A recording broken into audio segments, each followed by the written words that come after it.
मेरी मुड़ता या मन की, परे हरे राम भगत सुर सरिता, आस करते उस कन की। धूम समूह निरख चातक जो, तृष्ण जाने मत घन की। नहीं ता शीतलता ना बारे, पुनः हानि होती लोचन की। ज्यों गच कांच बिलोक सेन जड़, छा आपने तन की। टूटत अति आतुर आर, बस छत भी सरयानन के। कालो कहो कुचाल के पान दी, जानत योग तिमन की।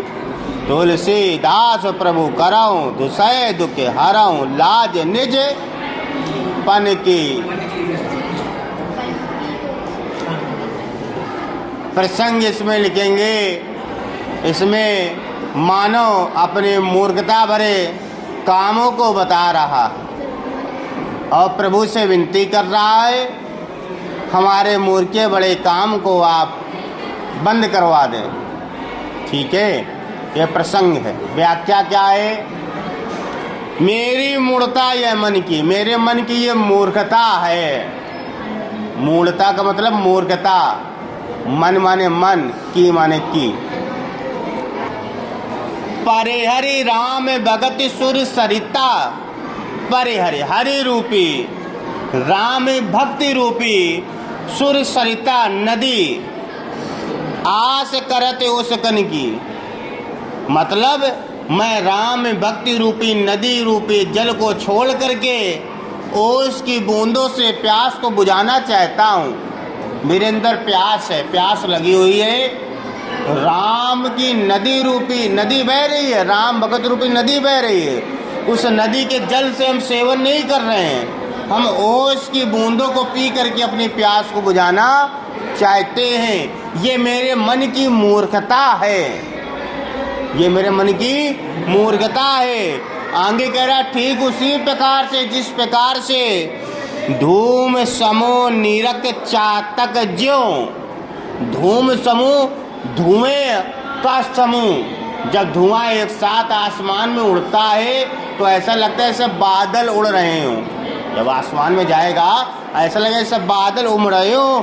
चातक पक्षी उस धुएं के समूह को बादल समझ लेता है और तृष्ण जान मत घन की, और प्यास के कारण, तृष्ण में तृष्णा, प्यास के कारण उसको घन यानी बादल समझ लेता है। कौन? चातक पक्षी। चातक पक्षी धुएं के समूह को, धुएं के गुब्बारे को आसमान में जब देखता है तो तृष्णा के कारण उसे बादल समझ लेता है। और फिर क्या होता है? नहीं ता शीतल न बारी, पुनः हानि होती लोचन की। और उससे ऐसे टटके लगा के कहता है, अरे बादल जी पानी भेजो। क्यों? चातक पक्षी बादल से, मेघ से, स्वाति नक्षत्र में गिरने वाले जल को ही ग्रहण करता है। ये हम पीछे भी बता चुके हैं। तो जब उसने उसको बादल को देखा तो कहा भैया पानी फेंको, तो पानी बरसाएगा क्या? जब बादल हो तब तो पानी बरसाएगा। वो है क्या? धुआं। तो धुआं कभी पानी नहीं दे सकता। और सिर्फ क्षति हुई। क्षति किसकी हुई? नहीं ता शीतलता न बारी, पानी ना गिरने से उसकी प्राण तो, तृष्णा तो नहीं मिटी, हृदय को, मन को शीतलता तो नहीं बनी, लेकिन एक हानि हो गई। हानि किसकी हो गई? हानि होते लोचन की। एक टक लगा के देख रहे हो तो आंखों को ही कष्ट हो रहा है। पानी तो नहीं मिलेगा क्योंकि वो बादल है नहीं।